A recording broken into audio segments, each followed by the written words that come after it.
Well, game five is upon us. Win or go home. The Dodgers and the Padres. Let's get locked on Dodgers.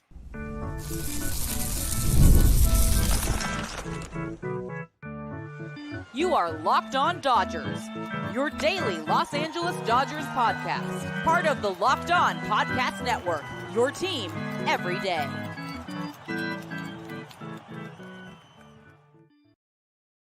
Yo, Dodger fans. Welcome to Locked On Dodgers. We are part of the Locked On Podcast Network, the number one local sports daily podcast network.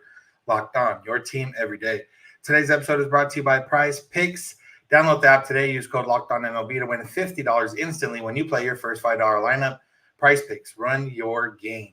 This is the daily podcast covering the Los Angeles Dodgers, bringing you the smart fans' perspective on our boys in blue. You can find us wherever you find podcasts and on YouTube. All you got to do is search for Locked On Dodgers. And if you want to become an everydayer, all you have to do is listen and watch every day. You can make it easy on yourself by subscribing and get notified when episodes are ready or when we're going live on YouTube like we are here on Thursday night. If this is your first time listening and watching, welcome. My name is Vince Samperio. That's Jeff Snyder. And Jeff and I have been doing this podcast for 6 seasons now. We've been doing a Dodger podcast even longer than that. We've been covering the Dodgers for a decade now. So, we've been in the Dodger sphere for a while. And obviously, as fans, we've been in the Dodger world even longer than that. So we've seen a lot of Dodgers, talked a lot of Dodgers, and we're going to continue to do that. And we're going to get right into it today because it was an off day, but the Dodgers have the biggest game of the season coming up. Game 5, win or go home to take on the New York Mets in the National League Championship Series. We saw one series go to a game 5 in the AL, the Guardians and Tigers. We saw the Yankees close it out against the Royals. So, yeah, Jeff, with all that being said, I don't know how you're feeling right now before we, I don't know how we're going to feel in 24 hours, but I know how we're going to feel in about 21 hours, which is very, very nervous. Yeah, for sure. And I'm feeling pretty good today. I enjoyed today. I was able to relax. I do expect to be stressed tomorrow. Before we get too deep, I just want to shout out one of my favorite of our everydayers and insiders, Stephanie Heider. She usually listens in the morning, but she is watching with us live today because she's so excited for tomorrow. Stephanie is awesome, one of the best Dodger fans that I know. So I'm glad you're here with us, Stephanie. It's going to be a fun game. It's going to be, right now I am nothing but optimistic about it. I feel like, we've got somebody in the chat asked if we're due to Blake Paxton. Are we due to finally get to Darvish? I think so. And this is kind of funny, Vince. You remember after game 2 of this series, I had a little blow up at some people in the chat who were mad at me for talking about little things that if they'd gone differently, the game might have gone differently. This is kind of why I brought him up, because last time Darvish pitched against the Dodgers lost 10-2. And it would be easy to think, well, there's no chance. But, that's why I talk about those little things, because if Mookie's home run hadn't been robbed and if Edmonds' line drive had been a little bit higher, who knows how that game ends up. The Dodgers definitely would have got to Darvish more than they did. And Dodgers might have won that game. They definitely would have made it close enough that there would be plenty of hope going into this game. And so that's one of the reasons that I have optimism, because even though the runs didn't necessarily show up against Darvish last time, there was seeds of runs. And so it's not hard to picture the offense stepping up, especially because some of those guys who were slumping then maybe aren't slumping right now. And so I'm feeling good about tomorrow's game. Yeah, and kind of how we talked about it after game 3, like there's no reason to not feel confident at the moment, because if they do end up losing, we'll get to talk about all that or be upset and everything else.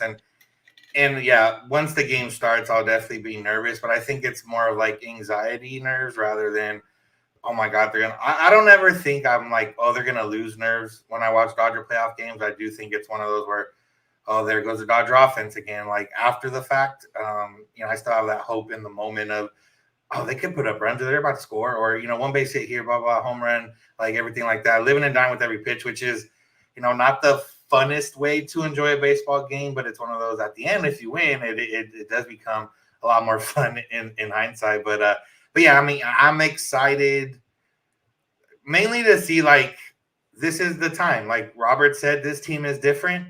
Robert said their attitude's different. These guys have the confidence. Obviously, the Padres have confidence, and it's always funny how one game changes things. Like after game 3, we were like not down that they were going to lose, but it was just like that was frustrating. And now, you're against the wall. And then now you win that, game 4 in the fashion that they did. And you're like, oh, I even heard some other, John Heyman does a stream with Bleacher Report, and he had picked Padres Yankees like last week. And now he was like, oh, I think the Dodgers are going to win tomorrow. And then a lot of people are starting to switch their picks. So, yeah, obviously we don't know what's going to happen, but, we can prepare for how the Dodgers can win. And that's really what we're going to focus on. Yeah, absolutely. And, I've been thinking about, I was talking to our buddy, Scott Warner. I was talking with Scott today. He runs Dodger Yard. I'm going to be doing a lot more over at DodgerYard.com if you want to check that out. But I was saying, like, I don't like the stress. Like, if the Dodgers win tomorrow, then I'll be able to look back and say, wow, what a great series. Right now, I hate that it's a great series. I want the series to have ended a couple days ago with a Dodgers sweep of 3 unstressful games. It's only after the fact that you can only enjoy the stress after the fact. And if your team won, like I remember in 2017, after game 2 of the World Series, when the Dodgers lost in extra innings. And I said, then I'm going to have to wait till the World Series is over to know if that was an awesome game or a terrible game. Because if the Dodgers still won the World Series, it would have been a great game, but they didn't. So it wasn't. And one thing that does give me optimism is the Padres haven't scored in 16 innings. If you look at the 2 games in San Diego, if Miguel Rojas flips the ball to Gavin Lux, the Padres scored 3 runs in 18 innings in their home ballpark with the crowd on their side and everything. Like, the Dodgers pitching has done really, really well. And even the rest of the series, like Dodgers won game 1, game 2, most of the runs came on the low leverage relievers, which I know those runs count, but the guys who are likely to pitch tomorrow haven't allowed a whole lot of runs. And so, if the offense can show up for the Dodgers, like I just really like their chances, and I really need them to win so that all of this stuff, if the Dodgers win, then we can look back on that stupid triple play late in the regular season and just laugh about it. It will officially be meaningless if the Dodgers win tomorrow. And we're going to see that play forever. So that, if for no other reason, Dodgers need to win so that we can laugh about that stupid triple play instead of it being like a stab to the heart every time we see it. Yeah, there's definitely a lot that we can look back on just in this series and the regular season series of you win one game and, none of it matters. You go on.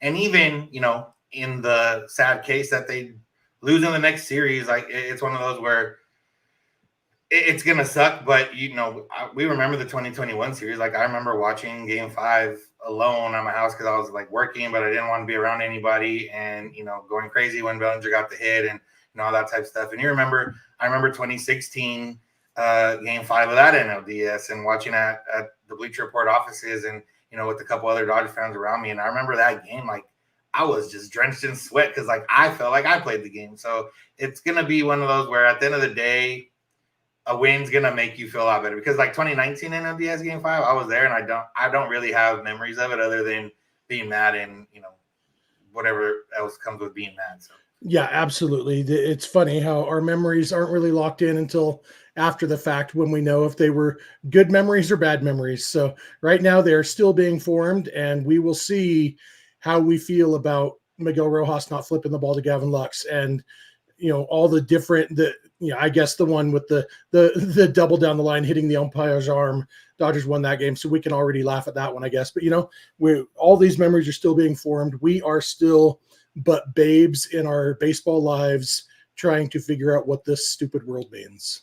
Yeah. So we're going to talk about the Dodgers pitching plan. We talked a little bit about it on yesterday's episode, but just see how we feel, if we feel different, if, Dave gave us anything to talk about. There's definitely some stuff to talk about from the Padres side. So we'll get into all that. So make sure to keep it locked on Dodgers. Today's episode is brought to you by Robinhood Gold. With Robinhood Gold, you don't need a silver spoon to eat up the financial favors of the 1%. Robinhood Gold allows others to get the rates and perks usually reserved for the high society. Now, the resourceful individual with Robinhood Gold can earn the very liberal rate a 4.5% APY on uninvested cash, receive unlimited 1% deposit bonuses, and be rewarded with a handsome 3% retirement boost on an IRA account. Robinhood Gold provides the privileges of a high net worth for any net worth. These generous benefits are now available for just $5 a month. The new gold standard is here with Robinhood Gold. Sign up at robinhood.com/gold. Terms apply. For product-specific disclosures, visit robinhood.com/gold. Investing involves risk. Rate may change. Gold membership is offered by Robinhood Gold, LLC. I want to thank you for making Locked On Dodgers your first listen of the day. You can find us wherever you get podcasts and on YouTube. You can subscribe and get notified when episodes are ready or when we're going live on YouTube. Remember, you can go beyond the podcast, become a Locked On Dodgers insider at joinsubtext.com/LockedOnDodgers. Get text directly from us with any Dodger updates throughout the day that maybe you're not going to be able to be around for if you have jobs and stuff. So we'll take care of that for you. You can check out the Locked On Sports Los Angeles YouTube channel, Locked On Sports Today as well, both 24/7 streaming on YouTube from the Locked On Podcast Network, bringing you the biggest news stories from the sports world and the LA sports world. Locked On Dodgers Postcast with host Pete Fox is available with most Dodger games live on the Locked On Sports Los Angeles YouTube channel. All right, Jeff. So the first segment, we just kind of talked about our excitement for the series and everything else with it. We didn't get into actually anything involving the series, so now we can get into that. The Dodgers and Padres had a workout at Dodger Stadium on Thursday. We got no update specifically on who's going to start for the Dodgers, what the Dodgers' plan is, anything like that. We did get, Mike Shildt comparing himself to Vince Lombardi and basically telling you what you're going to do, what they're going to do, and it's up to you to try and stop it, which makes a lot of sense when you have the one start, like you have that guy that's going to go for you. It's not, if you didn't have that guy, we'd know when Dylan Cease was going to pitch in Game 4. That came out of nowhere. Obviously, you announced it the night before, but it wasn't something that maybe was in the cards. So. Yeah, I feel like we need to, it might surprise people. If you're not watching on YouTube, you're going to wish you were. Might surprise people that somebody who looks like this is maybe a little bit grumpy. But Mike Shildt was as passive aggressive as Tony Soprano's mom. I've never watched The Sopranos, but my brother who knows pop culture tells me that's a good reference. I'm going to read this actual quote in what I assume is Mike Shildt's voice. Well, everybody operates their own club the way they operate it. We're more like Vince Lombardi. Power sweep, here it is. Yu Darvish is going to start. Here's our lineup. I'm Mike Shildt, and I approve this message. Yeah, like I love the fact that Dave Roberts said, we don't know who's going to pitch. He said Yoshinobu Yamamoto will probably be involved in some way. Might have an opener, might not, might do a full bullpen game. Who knows?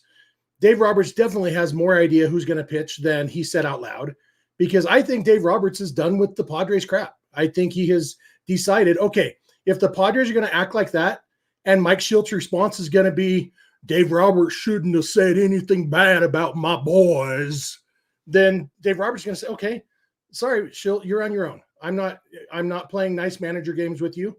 And so I am 1,000% sure that Yoshinobu Yamamoto will not pitch the first inning for the Dodgers.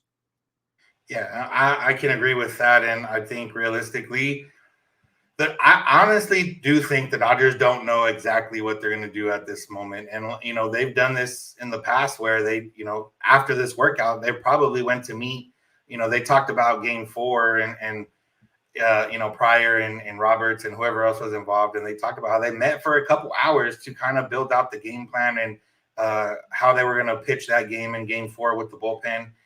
And I feel like that's the same thing here. Like you weigh a bunch of pros and cons and different things like that. And it's the one time where I don't think trust is going to be a thing. Like, it's not like, oh, I trust Yamamoto. Like, no, go get somebody to pitch that first inning that you feel is confident to not allow a run. And then if you want to bring Yamamoto in after that, go ahead. If you want to keep rolling with the relievers until something happens, you go ahead with that. But I don't think it's one of those where you succumb to trust. Right now, there's no trust other than I trust someone else to pitch that first inning, just for the simple fact of, even if you don't think it's going to happen again, even if you look back at different things, if it does happen again, you're going to regret it. So you might as well, go with your best at the beginning. Not that Yamamoto's not their best, but he hasn't been their best against Padres. Yeah, absolutely. And Roberts did say he believes that they've ironed out the pitch tipping that was happening in Yamamoto's last start. And you look at Yamamoto obviously was terrible against the Padres in Korea. And then he was okay. It wasn't terrible. So 3 runs in 5 innings just a couple weeks later in Los Angeles. If we could get 3 runs in 5 innings from Yamamoto, I think we'd be happy with that. And I think there's no reason to believe that that's not possible. But also, that Yamamoto has struggled with the Padres. So at least go with an opener. I'm in favor. I think what I've decided is kind of a reverse game where you go high leverage relievers for the first 3 or 4 innings and then bring in your starter, so not just an opener, not quite a bullpen game, but basically, okay, we're expecting to get 5 innings from our starter. That's going to be innings 5 through 9. And that way you also leave open the possibility if the offense does jump out, if the Dodgers are up 7-0 and you haven't even brought in your starter yet, well, then you go with Ben Kasparius and you actually have Yamamoto. Like, Dodgers aren't going to be thinking about NLCS game 1 or 2. Their goal is just to win NLDS game 5. But if you get to a point during NLDS game 5 where it makes sense to think about NLCS game 1, maybe you do go that route and you're able to save them. But, for me, my only concern about the opener route is the Padres having played the Dodgers. Hold on. Twitter just breaking news. Yoshinobu Yamamoto is starting game 5. Interesting. Huh. All right. Well, I'm glad that when Stephanie asked in the chat if I would eat my shoe if Yoshinobu Yamamoto pitched the first inning, I'm glad I didn't say yes. Interesting. So that is live breaking news. So they must be really confident that they figured out this pitch tipping thing. And the other thing, if you look at that game on April 12th or whatever it was, Yamamoto also struck out 6 guys in 5 innings. And obviously the Padres didn't have Luis Ariz yet, but they had basically the rest of the team who doesn't strike out much. And so Yamamoto had his strikeout stuff. And maybe he can get more chase if they don't know what pitch is coming. That's interesting to me for sure. Yeah, it's interesting. I got to imagine the leash is going to be as short as possible. Like, that somebody would warm up in the first inning if you can just tell, like, oh, this is going sideways after 2 batters. Unfortunately, it could be 2-0 after those 2 batters. But, maybe they have a plan for Yamamoto to use his pitches differently than he's done in the past. Maybe they think that, plus the pitch tipping thing, which is not a factor anymore. Maybe they think, I know I saw a tweet where Yamamoto gave up 7 runs in like the first game of the final series in Japan last year and then came back in game 7 or whatever to strike out a bunch and win the series for them. So maybe it's that. I'm going to be optimistic in the fact that Yamamoto gets it done, or that the Dodgers are not going to let him go any more than 3 or 4 batters if he doesn't retire the first 3 or 4 batters. Yeah, and the fact is, a full bullpen game was an option. Like, I was looking at the pitch counts. Alex Vesia is probably the only guy who's not available, and even he might be available. He threw like 30 pitches, but then he had a day off, and there's another day off after. I mean, pretty much everybody's available. And so, yeah, I guess if you start Yamamoto and with a very short leash, and you also have Kasparius, who is long relief available, and actually pretty solid. We haven't seen him pitch in the postseason, but we know he has good stuff. I feel like the leash is going to have to be very, very short, because this is, and everybody knows, Dave Roberts, we saw the way he managed game 4. He understands what it means to be in a must-win game. And somebody in the chat said he's given his haters a bunch of ammo if it fails. And that's true. But also, this isn't a decision that Dave Roberts makes on his own either. It's, the front office and Mark Pryor and Connor McGinnis and all those guys working on the decision together. Yeah, and it might be a thing where they've told him, you're going to get through the lineup once, and maybe a modified relief appearance in that way. Like, throw hard, mix up your pitches. Don't, do it. Throw every pitch as soon as possible, because you're not going to pitch that long. And maybe that's the thinking that they have behind it. So yeah, that could be, and also keeping it short so that he is available. And I have another math game 3 or whatever of the NLCS, assuming they make it. Yeah, I'm glad that we just talked about our feelings for the first segment, so that we didn't waste a whole segment on being wrong. We only wasted like 6 minutes of a 10-minute segment. So you know what? All in all, for this podcast, that's actually a pretty decent ratio. yeah, not bad. All right, we're going to talk about the offense next. What should happen? What will happen? How's Freddie feeling? How's Rojas feeling? We'll get into all that. So make sure to keep it locked on, Dodgers. Today's episode is brought to you by Prize Picks. Prize Picks is the best place to get real money on your sports action. With over 10 million members, they are bringing you a lot of money and a lot of different things. Prize Picks has made daily fantasy sports accessible to all because they're available in more than 30 states, including California, Florida, Georgia, and Texas. I have told you guys many times that I am a big user of Prize Picks, probably on a daily basis for the most part. And it's fun because you can, build out different ways of how you want to make your picks. You can pick just 2 picks that you think are going to hit for sure. You can pick 6 picks that are all long shots and turn $5 into, $200, $500, whatever it is, depending on how much action you're getting. So make sure to download the Prize Picks app so you can check out and build your lineups the way you want to. Join over 10 million users and sign up today. And Prize Picks is always helping out with they got Taco Tuesday discounts. Today they had a random Halloween discount that you had to go find in the app. They got different discounts and different plays for credits and things like that. So go download the Prize Picks app, sign up today, and get $50 instantly when you play $5. You don't even need to win to get that $50 bonus. It's guaranteed. Download the Prize Picks app, and remember that they got weekly promotions that can help you and provide up to projections up to 25% discounted to provide even more value for your lineups. Prize Picks. Download the app today. Use code LOCKEDONMLB and get $50 instantly after you play your first $5 lineup. That's LOCKEDONMLB code on the Prize Picks app. You get $50 instantly when you play your first $5 lineup. Prize Picks. Run your game. I want to thank you for making Locked On Dodgers your first listen. And if you're an everydayer, we appreciate you, an everydayer, someone that listens or watches every day. There's a few here in the chat for sure. And I'm sure more of you listening beyond just the live show. So we appreciate all of you. If you want to become an everydayer, just start listening or watching every day. If you're not ready for that type of commitment, just, if you listen once a week, bump it up 2. If you listen 2, bump it up 3, and so on and so forth. And, you'll become an everydayer eventually. So we appreciate that. And remember, you can always go beyond the podcast, come on Locked On Dodgers Insider at joinsubtext.com/LockedOnDodgers. All right, Jeff. Like I said, Dodgers had the workout on Thursday. We found out earlier in the day on Thursday or maybe late Wednesday that Freddie Freeman was never going to play in Game 4. Him and Dave Roberts had breakfast that morning and, pretty much said, I'm not going to play. The back-to-back days is an issue for him. For whatever gamesmanship it is that Freddie Freeman being in the lineup, I don't think it changed anything on the Padres end, but the Dodgers are going to be petty if the Padres are going to be petty. And, I'm always down for a little bit of pettiness. Yeah, absolutely. The Padres deserve some petty from Dave Roberts right now. And yeah, it didn't, I don't think it ended up mattering. It could have, because I think maybe the fact that he was in the lineup and then taken out right before might have had the Padres thinking he was available to pinch hit. And so if the game had been closer, obviously, they wouldn't have let Chris Taylor hit in a close game late in the game if Freddie Freeman was available.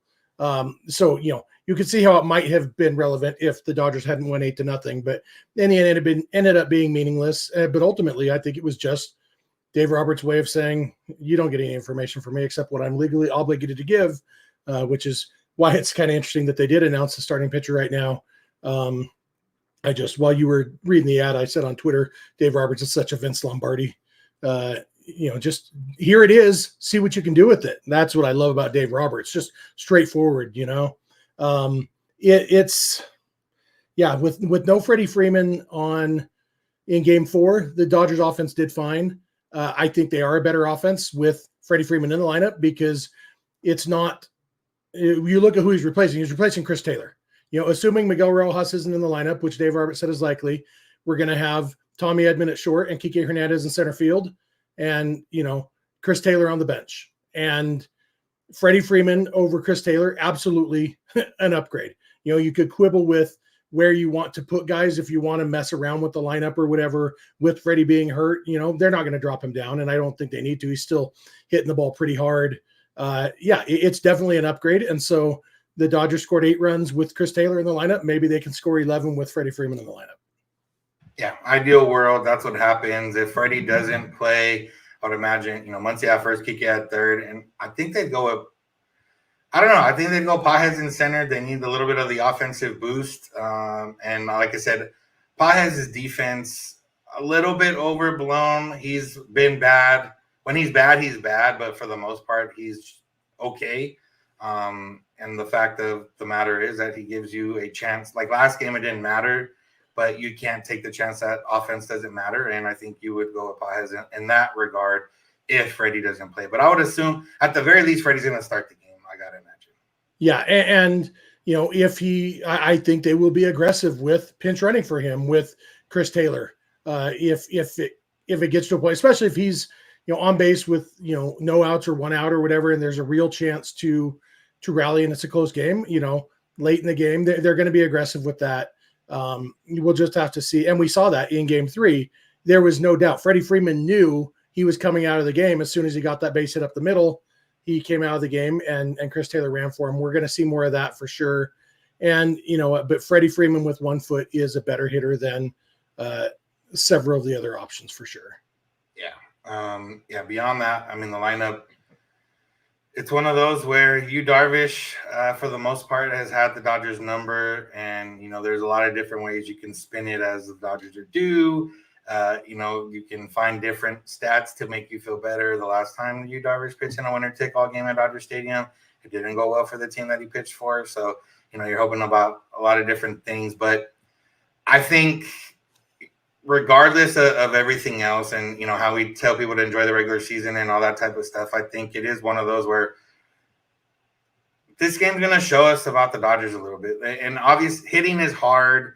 Baseball is hard. There's a lot of different factors that go into it. It's not about the will to win. Like, you can't will yourself to a win. But I do think that matching the energy, matching the intensity, or they've already done it. I think it's one of those where this game, it's not going to matter about intensity. It's going to matter who executes. And I do think that the Dodgers have a better chance at that. The Dodgers have the more recent success in their mind. They have the more recent success on offense. The Padres haven't scored in forever. Maybe they start pressing. Like, there's a lot of different factors that ultimately could help out or not help out. But, we don't know. Like, as much as we want to talk about different things don't matter and everything else. And, you hear some players talk about, I think Rick Monday in one of the broadcasts at one point, he always talks about momentum does matter. And people talk about different things that does matter. And ultimately, we don't know that. And it might not matter. It might matter. But I do think it's a huge game for not just the Dodgers, like, in this season, but just the Dodgers in general. Because, like, this is a loss that could make you really think, like, do the Dodgers need to switch how they organize a baseball team and how they build a baseball team? And, yes, they have had success in the regular season. And yes, it's fun to be in the playoffs every year. But, maybe it makes them think that it's a little bit different, a way to build a team, or, you can find different guys to focus on. So we'll see. Ultimately, I think Andrew Friedman's not going to change too much, but it is something that's going to make you think if they don't win this game. Yeah, and for me, the fact that it comes down to one game is a really good reason why you don't make any major decisions based on how this one game goes. If the Dodgers win tomorrow, it doesn't suddenly validate everything. And if they lose, it doesn't suddenly invalidate everything. All it does is tell us that anything can happen in one game. That's good news for us because, yes, I guess if you believe that Yamamoto can't pitch against the Padres and you believe that Darvish is unhittable against the Dodgers, it looks like a mismatch. I firmly believe that at this point in their careers, Yoshinobu Yamamoto is a little bit better of a pitcher than Yu Darvish. Now, will that show up on the field? We'll see. There were people after game 2 saying that Shohei Ohtani has his admiration for Darvish in his head, and that's why he can't hit off him, or he just didn't hit off him, that game. Who knows what's going to happen? We'll see. But the Dodgers can get to Darvish.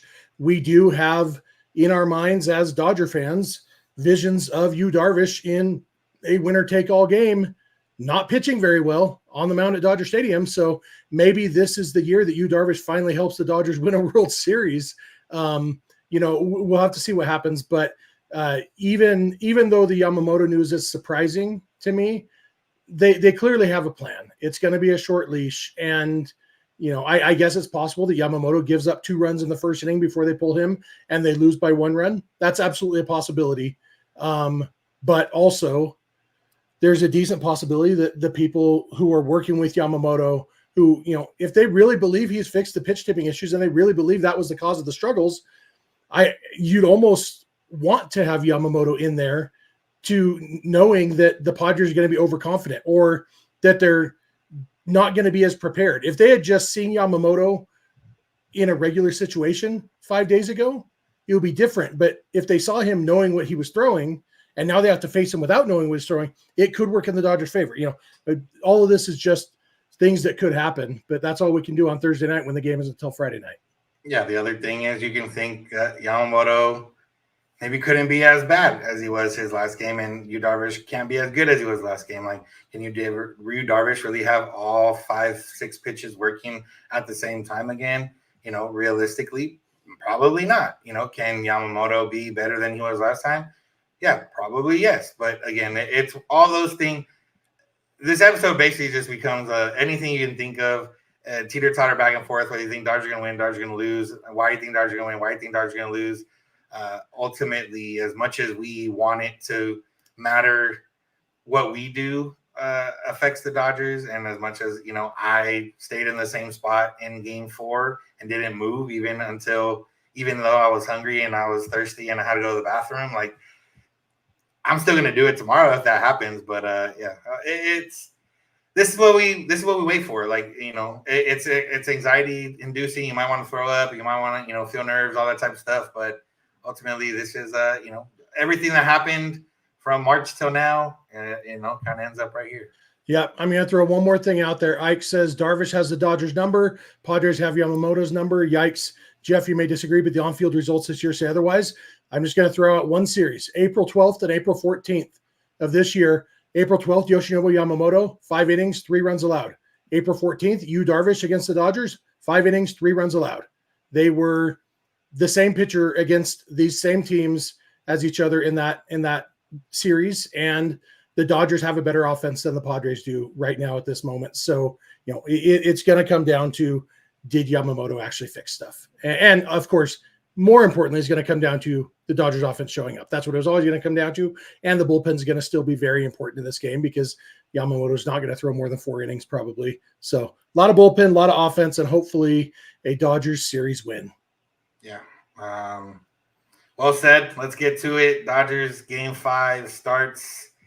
I don't know how many hours, but it's going to start tomorrow or today, depending when you're listening to this episode. So we are with all of you and hope you guys are all with us as we watch this game.